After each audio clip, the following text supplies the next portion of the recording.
Okay, so we right now are doing a simulcast. It's a podcast. So if you're listening with your podcast ears, great. And but we can also be we're also available on YouTube now, and we're streaming live. And so the idea here is that eventually we want to make an announcement that we're going to be recording. We want call-ins, man. We want.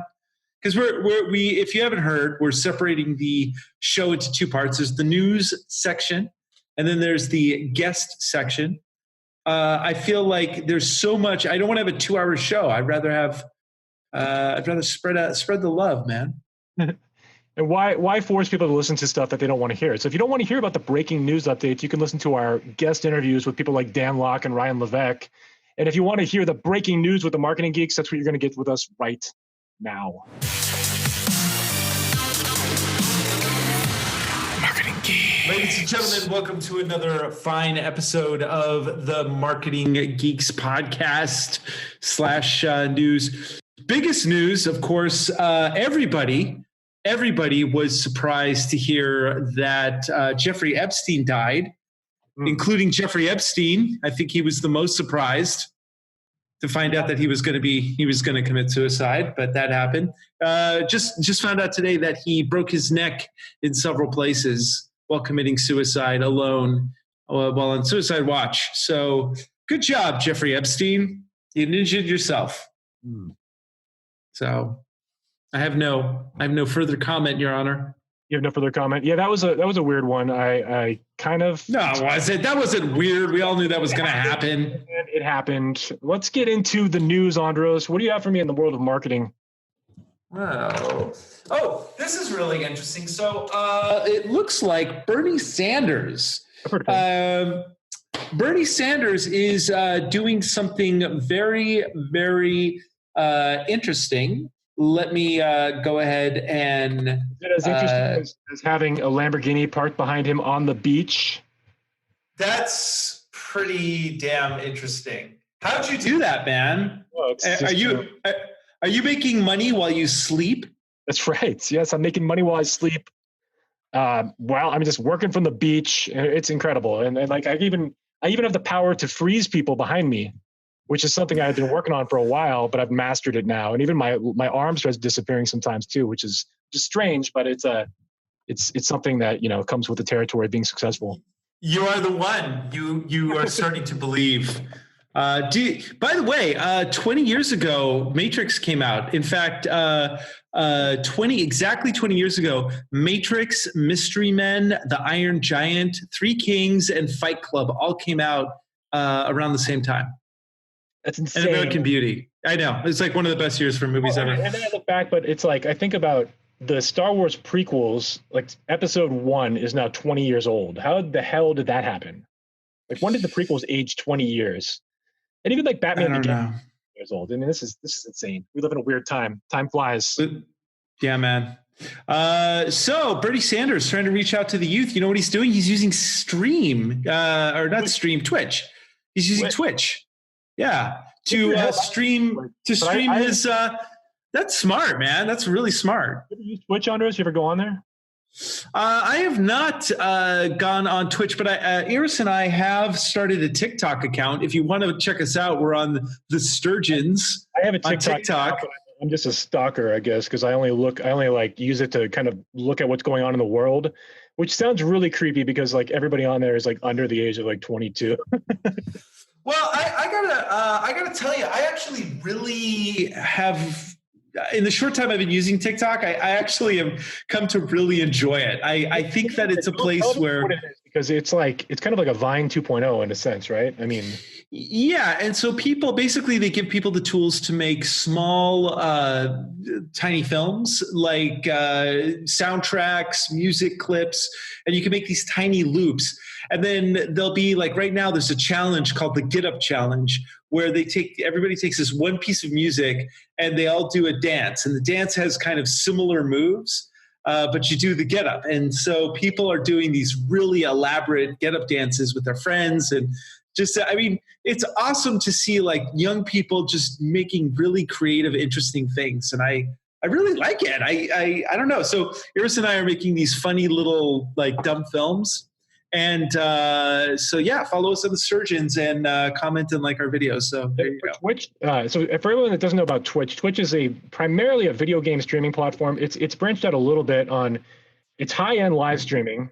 Some people can even do podcasts from Twitch. I mean, people do podcasts from Twitch with kind of live call-in environments.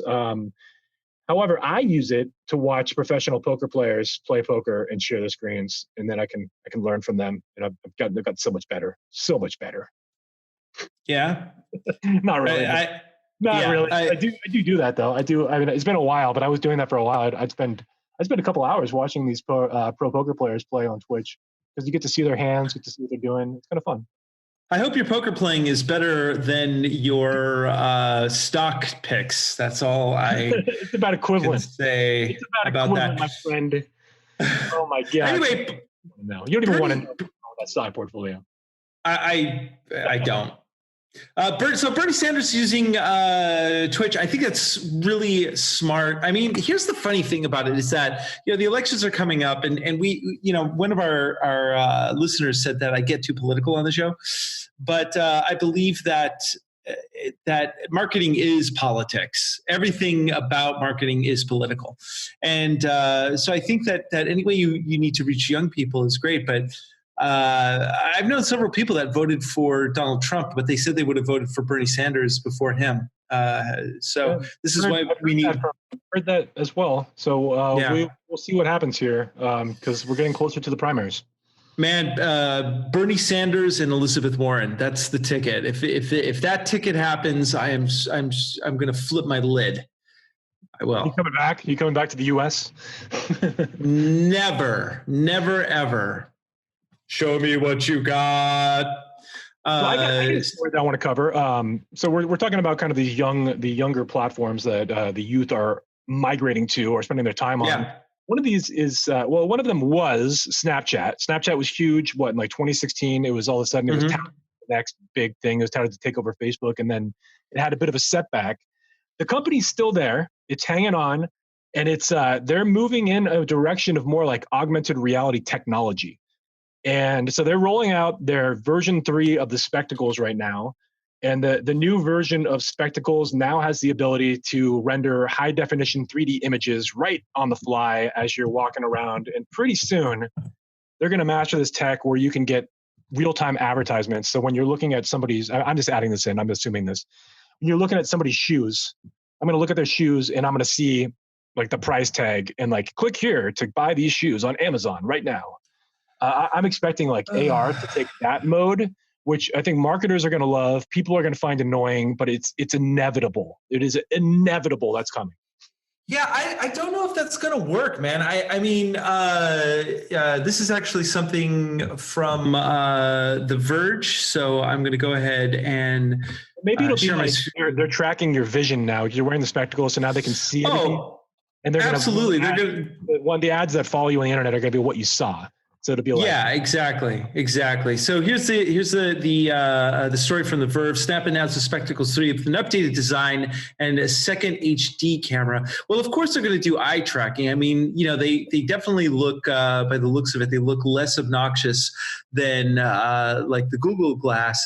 But I really this comes down to one thing that you were saying, which is this is really about the future is going to belong to whoever can have the first true augmented reality glasses that will be the cell phone killer, But that said, I don't know if I'm going to be comfortable with constantly getting bombarded with advertising into my eyeballs. In fact, I just made a decision recently because I got on Facebook. I'm still on it, but I don't really respond to anybody on there anymore. I just kind of keep it just in case. But recently I made a huge decision and I decided to stop using Reddit quite as much. I was why is going that? down. Tell me why Reddit train, because I love Reddit. I love Reddit too, but that's a problem. It's a giant rabbit hole. And I've actually changed my habits a little bit because my habit was I have this strange multitasking brain where I can take in large amounts of information in a very short amount of time. So I am not kidding. I would listen to podcasts at double speed, like news podcasts, and I would read Reddit simultaneously. And for the most part, I was able to get all of that. Yeah, I was able to get all of that information into my brain. And so, because one of my superpowers is I can kind of notice patterns based on like what is clicking. It's kind of why I'm a good SEO person. But I really was thinking about it and thinking like, is this making me any better? Is like getting all this information in me doing anything except making me go fucking crazy? And if you're a fan of movies like Under the Silver Lake, which I talk about frequently on the show, there's a whole Reddit community around finding the hidden codes, man. You need to go watch that movie. I'm the only one that likes that movie that I've talked to. I'm sure I'll love it. But the thing is that I just felt like I was just, my brain was too noisy, and it was making the rest of my day kind of fucked up. And so what I decided to do was, rather than listen to podcasts, one of the things I'm geeky about right now is an app called Autumn. Which one? Oh, no, not Blinkist. Okay. Yeah, it's called Autumn. It's only available on the iPhone. I have to admit, it's not a great app, but the content on it is amazing, and I pay €7 a month for it. But it's articles from the New Yorker and Texas Monthly and the London Book of Reviews, and it's just journalism at its absolute best. So it's get the whole articles. Or what do you get? You get the whole articles. So I'm not like Blinkist, and I was doing Blinkist too, where it's like a whole book in like 8 minutes. And it was just too much information. So Autumn is like these hour and a half long read articles, and they're performed like audiobooks. But some of the articles I've been listening to, like real journalism, is just so good. And I've run across so many stories that are just really great. So instead of listening to the short form, I'm getting back into the long form. And I'm also listening to the Dark Tower series by Stephen King. So I'm losing myself back into fiction, and I also am playing with an app called Musician, and I bought a guitar and I'm learning how to play guitar.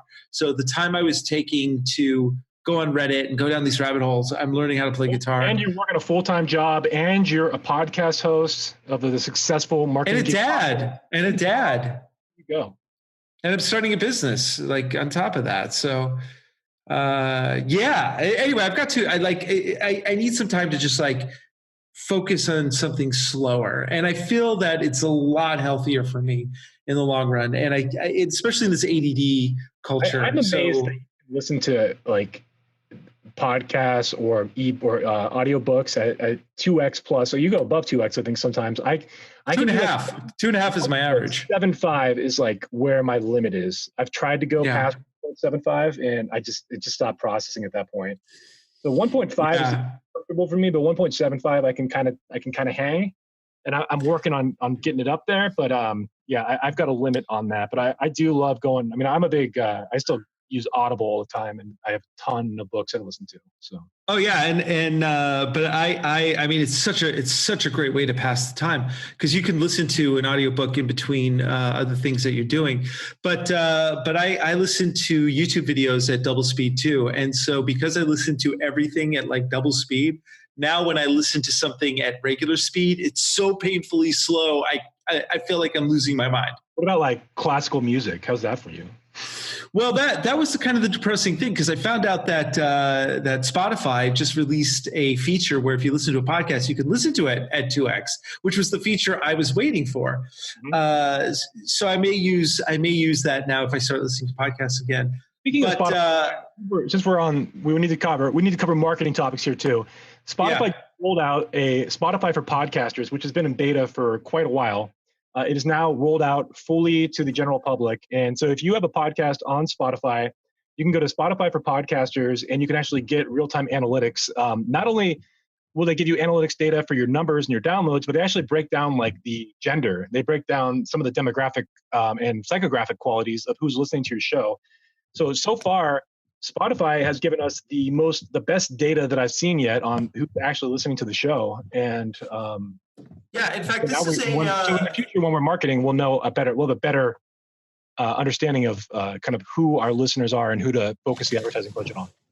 Now, this is an article I found on Marketing Land about this. So Spotify for podcasters provides data on demographics, listening habits. I mean, in marketing, one of the things you do, you got to look at the numbers, see who's responding to what, and do more of the things that people are responding to. I know you're in denial on those, but our listeners apparently listen to Ed Sheeran. Although that looks very similar to what ours looked like. So maybe they just didn't update it yet.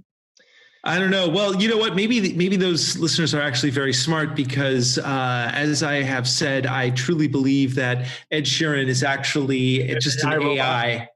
Yeah, it's just a kind of an actor who's playing this singer, but all of the songs are written by this AI algorithm, and he just sings them.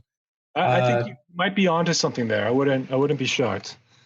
But Spotify is going all in on this because what they're looking at doing is replacing your morning drive. And when you get behind the wheel, there's a lot of commuters there. And if I can have my perfect playlist interspersed with podcasts that it knows I like, that's like, it's like this listening program that it provides you on a daily basis. And don't forget that we said that we talked about this in our last episode, I think, but Spotify's listenership has gone, it's doubled year over year. So they are 100% increase in listeners since last year at this time. So they are their investments by buying platforms like Anchor. They own Anchor.fm, which is the hosting platform that we use and we talk about a lot. They bought Gimlet, and they bought, what was the other one they bought? Do you remember? Pod something. They bought another thing called Soundtrap. It's like so people can actually make music and upload it. Anyway, I mean the strategy that they're going for, which is a really brilliant one, is to basically own your ears. So anything that you listen to while you're doing whatever you're doing is going to go through something owned by Spotify, and that is. I mean, I have no problem paying for that product because it's so good. It's honestly the best thing I've ever experienced. What you want, and that's the main thing. If you pay their fees, then you're not going to get the ads too. So it's kind of like you have the kind of avoiding the ads by being a subscriber, and it's what you want. So anyway, moving right along, I've got another interesting story here. So I don't know if you heard about this, but WordPress is purchasing Tumblr. I did see this. This was interesting. But so Yahoo bought Tumblr back in what year did they buy them? They bought them for like a ridiculous sum of money, billions of dollars. Yeah, 2017. And because Tumblr was also a place where people would basically you create your own online blog / magazine. And there were people who had their Tumblr was dedicated to porn. And so because of that, it violated the terms of service of Apple, and Google was kind of funny about it. So they basically said that we're not going to put the Tumblr app on your phones unless you figure out the porn issue. So they took porn off of Tumblr, and Tumblr's usership basically halted. So so Yahoo bought Tumblr for I want to say a couple $1 billion, and they're now selling it for under 10 million is a report. It's under $10 million that they're going to get net when the sale goes through. Yeah, but $1.1 billion, and they sold it in 2013 initially, and they're now acquiring it for under $10 million. Yeah, and I think that this is a good move for WordPress because obviously they're going to integrate it into WordPress.com and to the WordPress.org. So when you install a version of WordPress, you probably get this plugin that's going to give you an immediate. Like what it will do is essentially instead of having your own blog on your website, your blog will now be attached to Tumblr. So you'll have a distribution system automatically when you write your blog. It's a brilliant maneuver. They're also buying the data. They're buying the Tumblr data as part of the package, which is probably just as valuable, if not more valuable than everything else. So they are buying a large chunk of data with that purchase as well. Of course, and they'll be able to sell the advertising on the Tumblr space, so it's going to be a win for them in the long run. I mean, and of course, they're not going to censor porn. So, are they undoing that? Are they undoing that feature? Oh, of course. Are you kidding me? Yeah, they're going to. Makes sense. Okay. I didn't hear that though. I didn't hear that they were doing that. They're no big announcement, but that's just my prediction of the week. Speaking of the world of data, and again, this is something I've talked about before, but I want to bring it up again, is there's a great Netflix documentary out there right now called The Great Hack, which is all about kind of the level of data that these tech companies are collecting on you, and some of the abuses that have gone on with that data. And they go in detail in the Cambridge Analytica incidents, and they a lot of it's focused on the UK because the UK had more privacy laws intact, where actually it looks like laws were broken in the UK, whereas in the US the laws were a little bit lenient, more lenient. So it's less obvious whether or not laws were broken in the US, even though obviously there were abuses. So it's a great documentary though, because if you don't know about this stuff and like how advanced the data is that follows you around the internet, it'll open your eyes. I have mentioned that it's very one-sided. It's pretty anti-tech. So be aware of that going in, but it's still worth checking out. Even if you're pro-tech, whatever, go check it out. Well, I'm totally pro-tech, but I got to tell you, I mean, people honestly do not even connect to how much they're manipulated on a daily basis through online forums, and that's one of the reasons why I'm pulling way back my connection to my online world. They have like this. They have these advanced psychographic data, and in the United Kingdom, there's certain, if you have like a certain threshold of a number of people, and you're collecting like detailed psychographics, you are they consider it weaponizing the data at some level, at some point. They go into the detail on that in the documentary, so I don't quote me on the exact definition there, but that's where it got really interesting. Is they actually have that's like defined in the laws of the UK, that at some point when you're using this much psychographic data on these kind of databases, it's like weaponized data. Yeah, absolutely, and you know, what's going to happen in the US is going to be very interesting, because a lot of the machines are completely hackable, but social media has definitely been weaponized. And, you know, one of the things that I always encourage everyone who does marketing is try to be authentic and try to do something, you know, and when you do it, make sure that you're bringing some sort of levity and joy to the world and not marketing through fear. I feel that it's that type of thing it's got to stop. I mean, and that was a big focus in the documentary. And then one of the ex-founders of Facebook, so one of the people involved in the early founding of Facebook, has kind of changed his tune on Facebook since. But he talked about how the company was founded essentially as a way of collecting like the psychographic data and using it to run ads. And he said like the easiest way to influence is through fear and through I forget the other one, but there's two key emotions that are the easiest way to influence. And he talked about how fear and hate. Facebook is basically a 2 billion person unit where and he was saying it's actually pretty easy once we know like your information and we know your levers of persuasion. It's pretty easy for us to kind of manipulate you. Yeah, absolutely. Absolutely. Hearing it in the video. So go watch that movie, The Great Hack, because it'll kind of just let you know, and you can kind of figure out for yourself whether or not how impacted you were by what went on, or what goes on a daily basis on the internet, and how they're targeting not only your interests, but you're targeting your emotions, and they're using levers of persuasion in ways that you may not have thought of in the past. Yeah. Weird, brave new world, man. I've got some LinkedIn news. You want to hear it? Let's hear it. All right. LinkedIn launches audience engagement insights with the addition of 5 new marketing partners. You know, if they ever let me LinkedIn Live, I might come on there and make a live video, but they just will not put me on that list. I don't know what it is. If you're listening to LinkedIn, you need to give me access. I even wrote to you and applied and still don't have access. Maybe I should step in. You should. I think it's time for the big guns.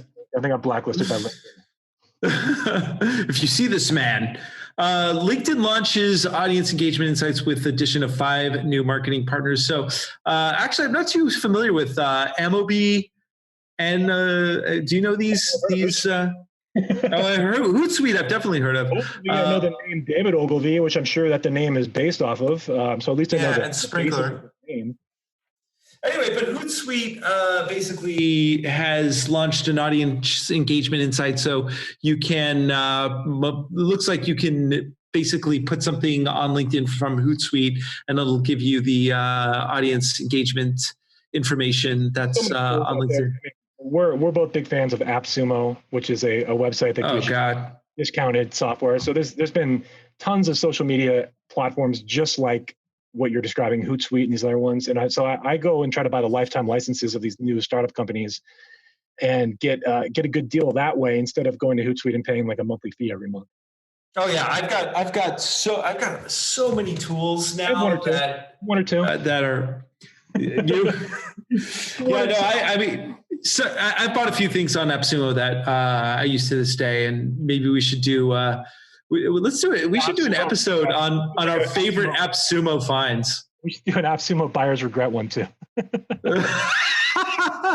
Buyer's regret. Wah, wah, wah. Anyway, so LinkedIn audience insights. So if you have that, that's cool. LinkedIn's been very good for me recently. It's my favorite platform. They're so much better than they used to be. They've made incredible strides of improving that platform. Dude, I am crushing it on LinkedIn, and in fact, one of our listeners reached out and said that we need to do another LinkedIn mastery course.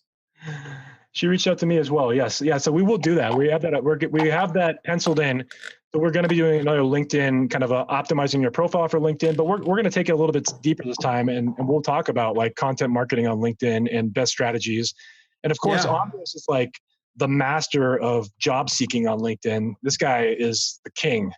Man, I had some theories and I tried some things, and I gotta tell you, I mean, look, I came out to the Netherlands and I just looked for a job. I found one. That job fell through right when I got here, so I just found another one.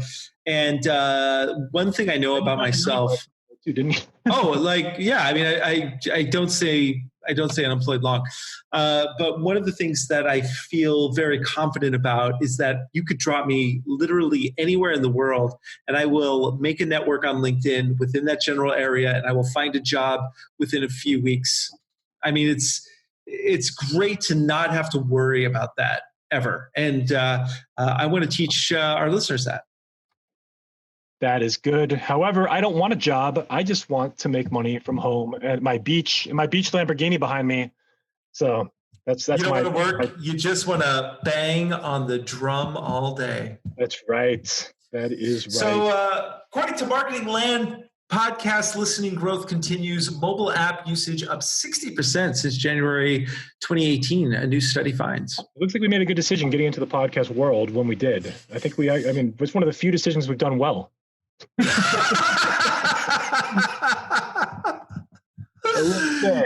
will say we made a good one there. Yeah, let's see how far we get. Okay, and then I'm not going to name names, but I've been reaching out to some high profile potential guests, and we're getting some bites back. We're getting some bites. So we're going to try to bring in some big names here in the coming 6 months to a year.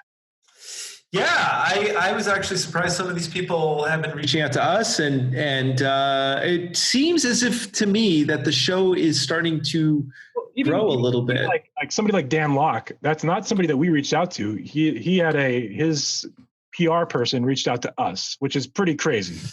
Yeah, so, and if you haven't checked out the Dan Locke interview, we just released it. It's pretty. Yeah, the video is up as of today. The podcast episode's been up since last Friday. So yeah, go listen to Marketing Geeks. So it's Marketing Geeks podcast. You can find it on iTunes. You can find it iTunes / Apple Podcasts, Google Play / Google Podcasts, Spotify, Stitcher, TuneIn. What else? Breaker, Castbox, Overcast. Yeah, wherever. Under your table. Yeah. LinkedIn sales. So I learned something new today. LinkedIn has a app called Elevate, which is a content sharing platform. You know this? I heard of it. They've had a bunch of different apps that have been like live for a while and then they disappear. Is Elevate still live? Yeah, I just downloaded it. And so they actually had an app for a while. God, I forget the name of it, but they bought it and it was a news aggregator. It was one of the best news aggregators ever. And they had like instant share from all of the streams where you got news from, and they killed it. I don't even know why. But ad revenue. I guess people they just weren't clicking on the LinkedIn ads.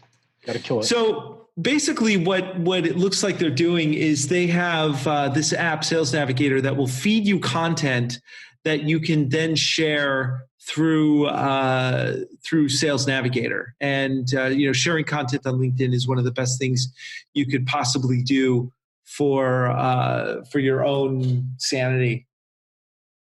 Yeah. Now, have you heard about so Amazon's got facial recognition technology that they've now advanced to the level that it recognizes human emotions now. Have you heard about this story? Oh no, this is crazy. So it now recognizes fear and hold on, I gotta find the story because I'm going off memory on this one.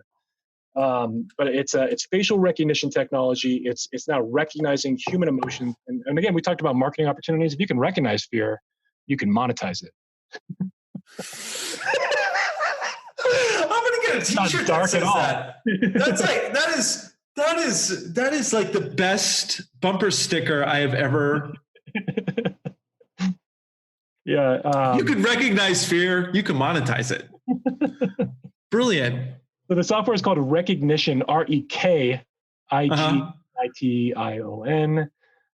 So it's apparently it's so good that it can recognize human emotions, including fear, and all 7 emotions: happy, sad, angry, surprised, disgusted, calm, and confused, and now fear. So it's recognizing all those. And sneezy is, it can recognize sneezy and Gargamel and so just imagine like where this world is going now that your cameras, you're going to be Oh, so buddy, I already know where this world is going. The casinos will be using this, and like if they detect any sense of fear or like any sense of stress, they'll be like, this guy's cheating. Let's go after him. Well, you know what would be really crazy is if you can actually start to detect like anxiety, that people are lying about something, and you had this like thing where whenever a politician spoke, it analyzed like what their kind of feeling was. I mean, I believe that we have the ability to look at somebody and sense whether or not something is true, right? We have that innate sense.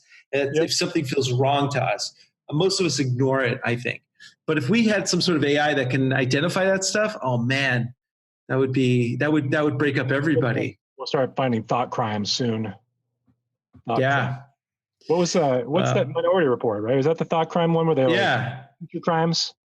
Yeah. Well, that's let me tell you, if thought crimes became like a real thing, then I would have to get a girlfriend who would be immune to that. And of course, I'm talking about my sex robot, babe. Oh yeah. It's time once again, ladies and gentlemen,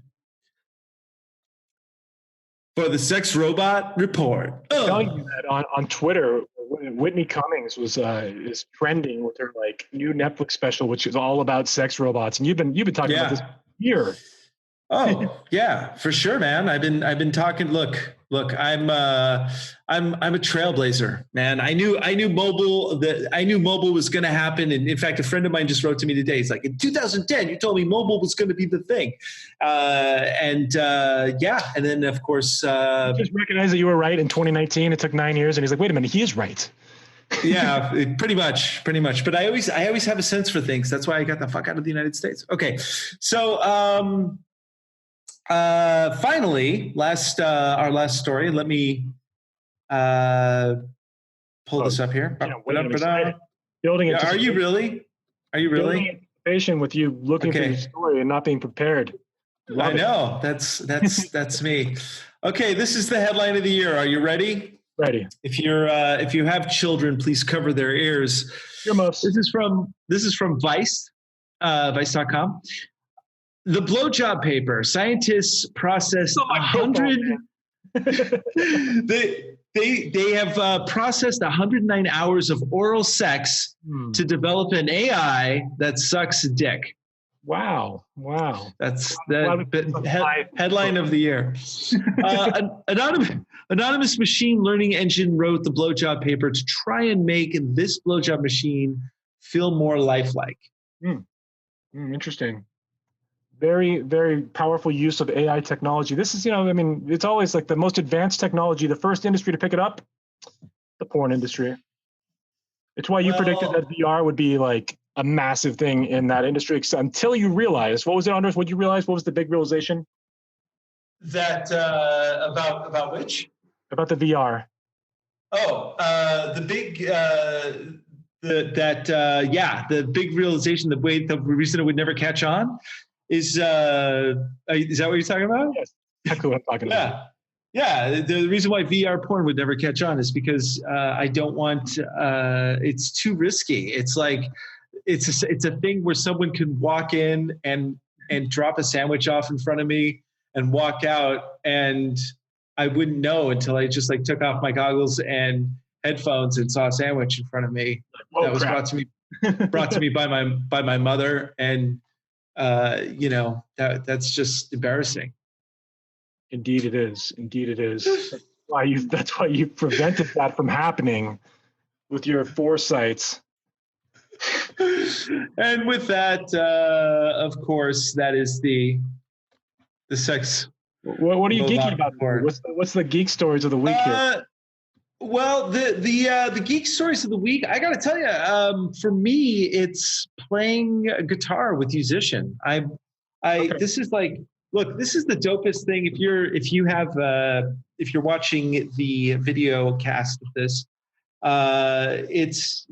it's this amazing gamification thing called. You can't see it. That's funny. Anyway, it's called Musician. I'm loading it up on my iPad, and it's fading out because of the background I have. But it's basically like Guitar Hero with a real guitar. So and it's really well done. And so that's what I'm geeking about right now. So I'm going to cover a couple stories in movie news I'm a movie buff. We all know I'm geeky about movies. Number one, it turns out today that Neil Blomkamp, who is the director of District 9, the director of Elysium and Chappie, I think. Mm-hmm. He was going to direct RoboCop Returns, and he had this original idea that came from Paul Verhoeven, I think, and it sounded like it was a cool movie coming together. He's now off the project. Scheduling conflict that could not be resolved, and whoever studio is putting it out there just wanted to fast track the thing. So he is now off the project, which kind of kills. I actually kind of was looking forward to that a little bit. It was a cool idea. What are your thoughts? Neil Blomkamp has had some mixed results. Well, look, it's very possible the guy peaked early, like with his first film. Yeah. But he had an idea apparently for a Alien reboot that looked pretty dope. Good. And you could see his sketches online. But in truth, the guy, I don't know, his Elysium wasn't that, it was good, but Chappie was like, Chappie, like everybody said, it was terrible. So when I went with low expectations, it was okay, but it was still and that's too bad. So I don't know. I mean, it could be that somebody just saw how Neil Blomkamp was going to handle the picture. Other story, Joaquin Phoenix, they're streaming the Joker movie at some film festival, and it's rumored to be like a front runner for a couple of the big awards. So they might actually have a good movie on their hands. I don't know. What are your thoughts on the Joker movie coming out in October? We'll see. That's how I feel. I kind of like, we'll see, because the director is Todd Phillips, who is the director of Old School, The Hangover, and then The Hangover 2, The Hangover 3. And that's about it. And he's a comedy director. Not a ton of, I don't have a ton of faith in him as a director. So we'll see what he puts together. But that's an intriguing project. I will definitely be checking it out. My hope is that I watch something that makes me go, oh my God, my brain is twisted. This is amazing. And that's my hope.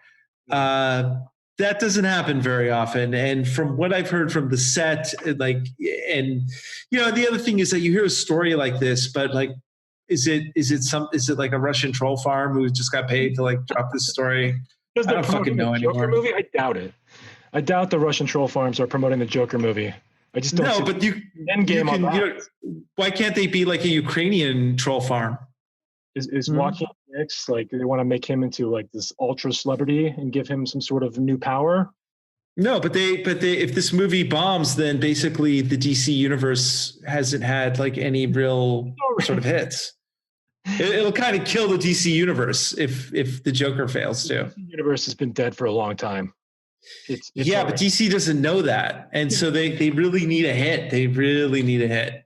They do. Yeah, you need a hit. All right, last story. This is kind of a weak one, but I want to bring it up. Jordan Peele rebooting Candyman started filming already. Do you remember the original Candyman movie? I did. I didn't see it. Isn't that the one where you look in the mirror and you say Candyman, Candyman, Candyman, and then like the Candyman appears in your living room and kills you? Sammy Davis Jr. shows up and sings you his greatest hits until you die. Well, Jordan Peele of recent Twilight Zone popularity, and of course Get Out, and the other one that Us, which was good. I actually enjoyed Us. I didn't see it. I didn't see Get Out either, unfortunately. It's on my list. Check them out. Well, go watch Twilight Zone. I mean, Twilight Zone's hit and miss, but I think there were more hits than misses overall. So I love those kind of shows. I love the yeah.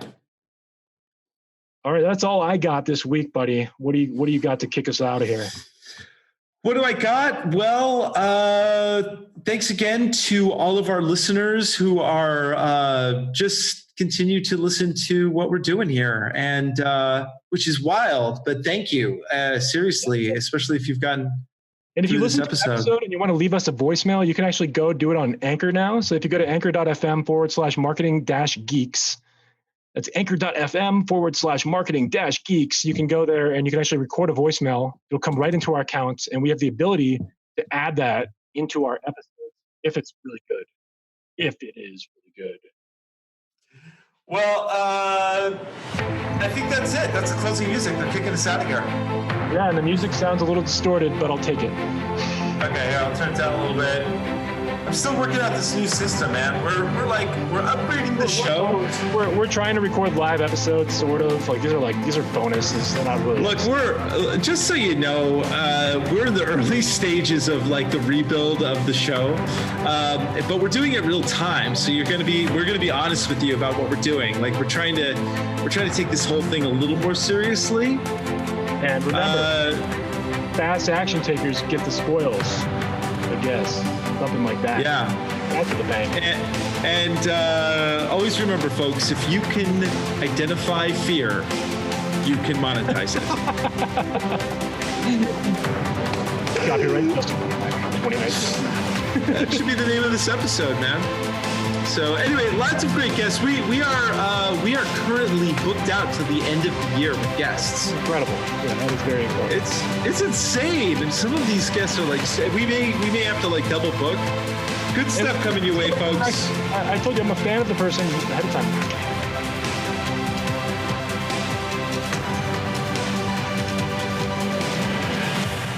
And I'm signing off.